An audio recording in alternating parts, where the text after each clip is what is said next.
नमस्कार दोस्तों, जय श्री कृष्ण। राधे राधे। घड़ी को भूलकर भी इस दिशा में न लगाएं, इससे फैलती है घर में नकारात्मकता। इसी के साथ हम जानेंगे दोस्तों, क्या आपको कैलेंडर कहाँ पर नहीं लगाना है, क्या गलती आपको नहीं करनी है, और साथ ही मैं आपको बताऊंगी कि अगर आपके घर में वास्तु दोष है तो कैसे आप जान सकते हैं और क्या उपाय कर सकते हैं जिससे कि वास्तु दोष दूर हो और आपके जीवन से परेशानियां खत्म हो। तो पूरी जानकारी के लिए इस वीडियो को उन तक जरूर देखिएगा।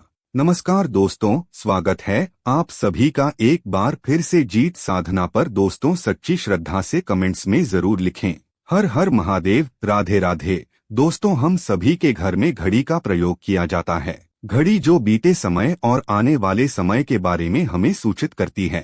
अगर हमारे जीवन पर सबसे ज्यादा किसी का प्रभाव पड़ता है तो वह है समय। हर किसी का समय एक जैसा नहीं होता। अच्छे और बुरे समय सभी के जीवन में आते रहते हैं। इस समय चक्र का चलना कायम ही रहता है। समय किसी के लिए नहीं रुकता। लेकिन अगर हम आपसे कहें कि आप अपने समय को अच्छा बनाने के लिए कुछ उपाय कर सकते हैं, जी हाँ, हम बात कर रहे हैं घर में लगी घड़ी की, जिसे हम रोज निहारते हैं, पर कभी ये नहीं सोचा होगा कि ये घड़ी हमारा समय बदलने में और अच्छा समय लाने में मदद कर सकती है। दोस्तों, हम कई बार जीवन में छोटी छोटी चीजों को नजरअंदाज कर देते हैं, लेकिन वहीं कुछ चीजें हमारे भाग्य पर अच्छा बुरा प्रभाव डालती है। घड़ी की ही तरह घर में और भी कुछ चीजें हैं जो आपके वास्तु दोष का कारण बनती है और आपकी परेशानी की वजह बनती है। तो आइए पहले जान लें, क्या आपको अपने घर में वास्तु दोष के बारे में कैसे पता लगता है और किस तरह से आप बड़ी ही आसानी से इसे ठीक कर सकते हैं। दोस्तों, वास्तु शास्त्र के अनुसार किसी भी घर में वास्तु दोष होने से सुख, शांति और पारिवारिक उन्नति में बाधा पैदा होती है। वास्तु दोष के कारण पनपने वाली नकारात्मक ऊर्जा से व्यक्ति के भाग्य पर बुरा प्रभाव पड़ता है। साथ ही घर के लोगों को कई प्रकार की परेशानियों का सामना करना पड़ता है। दोस्तों, शास्त्रों के अनुसार अगर हम ये छोटे मोटे उपाय कर लें तो अपने घर में नेगेटिव एनर्जी पा सकते हैं। तो आइए जानते हैं, लेकिन उससे पहले दोस्तों, आपसे रिक्वेस्ट है कि वीडियो को लाइक करें, अपने दोस्तों के साथ शेयर करें, और अगर आपने अभी तक चैनल को सब्सक्राइब नहीं किया तो सब्सक्राइब करके बेल आइकॉन जरूर प्रेस कर ले। दोस्तों, नंबर 1, जीवन में तरक्की पाने के लिए रोज पहली रोटी गाय को दें, पीपल को जल चढ़ाएं और चींटियों को शक्कर मिला आटा दे। तांबे के लोटे में जल व लाल चंदन मिलाकर रात को अपने सर के पास रखकर सो जाएं। सुबह उस जल को तुलसी को चढ़ा दें। ऐसा करने से आपकी परेशानियां धीरे धीरे दूर हो जाएंगी।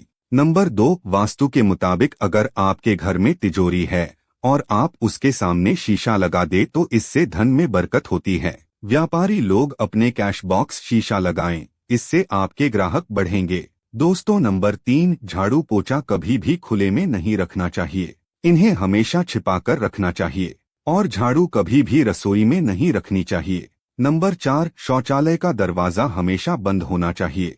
माना जाता है कि घर की नकारात्मक ऊर्जा शौचालय में ही वास करती है। ऐसे में अगर शौचालय का दरवाजा खुला रहता है तो नकारात्मक ऊर्जा आपके घर में प्रवेश करती है।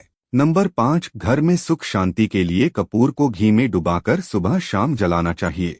इससे घर में वास्तु दोष भी कम होता है और रह रहे सदस्यों के जीवन की परेशानियां दूर होती है।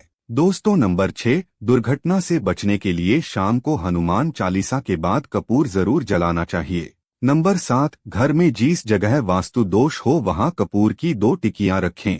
खत्म हो जाने के बाद वहां दोबारा इसे रखें।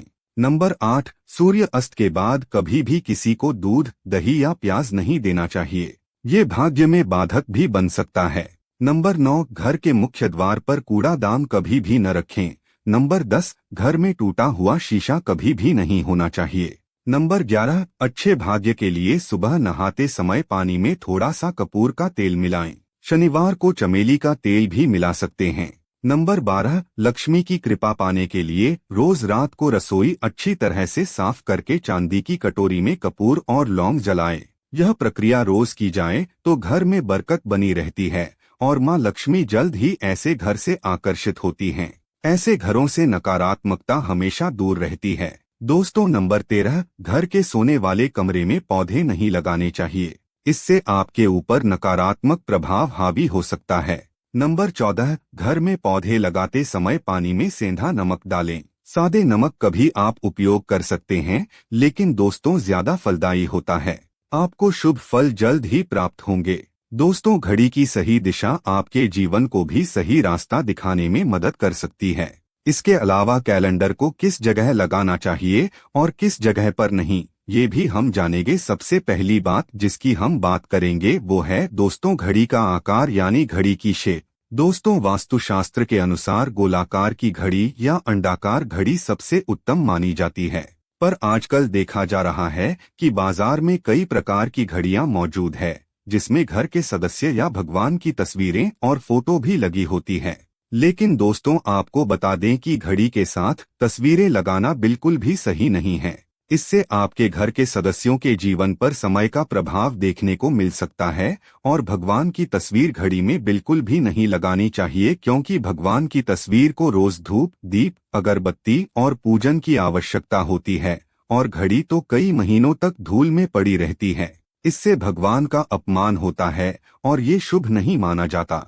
हो सके तो घड़ी का आकार गोल और अंडाकार ही पसंद करे। घड़ी का गोल या अंडाकार होना हमारी पृथ्वी के आकार को दर्शाता है, जो को और घड़ी में नुकीले कोण होते हैं, और वास्तु के अनुसार नुकीली चीजें नकारात्मक ऊर्जा का संचार करती है।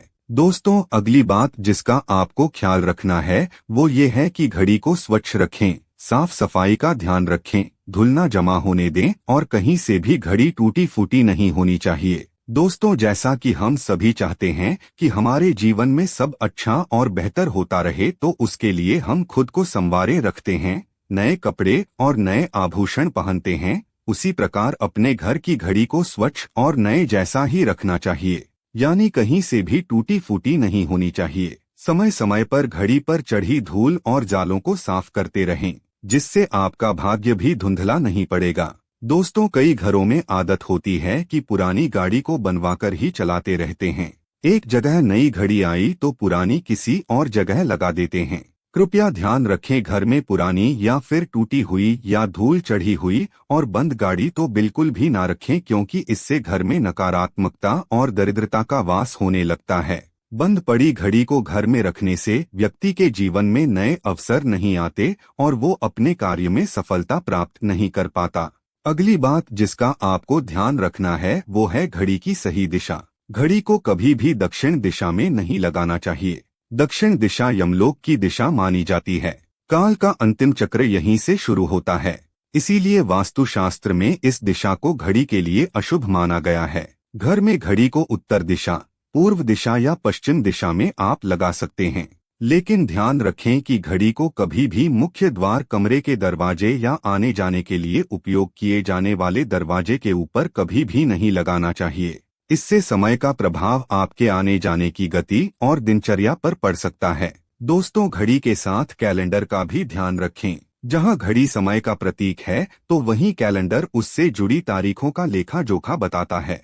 कैलेंडर को पूर्वी और उत्तरी दिशा की दीवार पर कभी भी नहीं लगाना चाहिए, इससे वास्तु दोष उत्पन्न होता है। और कृपया करके अपने घरों में नए कैलेंडर के साथ पुराना कैलेंडर कभी भी ना लगाएं। दोस्तों, घड़ी और कैलेंडर दोनों ही आने वाले समय के सूचक है, जो हमें आगे बढ़ने की प्रेरणा देते हैं। उन्हें समय के अनुसार ही लगाना चाहिए। इस बात का हमेशा ध्यान रखें कि घड़ी का समय हमेशा सही होना चाहिए। बहुत से लोगों की आदत होती है घड़ी का समय आगे या पीछे रखते हैं, तो ये गलती आप ना करें। समय हमेशा सही रखें, इससे आपको कभी भी समय का 3 दोस्तों रखी हुई घड़ी और पुराना कैलेंडर आपके भाग्य को भी रुकावटों से भर देता है। इसीलिए वक्त के साथ आगे बढ़ते रहने के लिए घड़ी और कैलेंडर को बदलते रहिए, और कैलेंडर को कभी भी अपने सोने के कमरे में ना लगाएं, और ना ही इसे कभी मुख्य द्वार पर टांगे। ये शुभ नहीं माना जाता।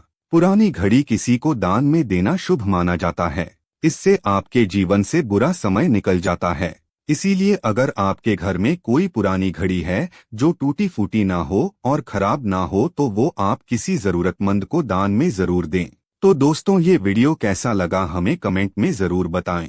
इस वीडियो को लाइक करें, अपने दोस्तों के साथ शेयर करें और हमें सब्सक्राइब करना ना भूलें। जल्द मुलाकात होगी अगली वीडियो में। हर हर महादेव। राधे राधे। धन्यवाद।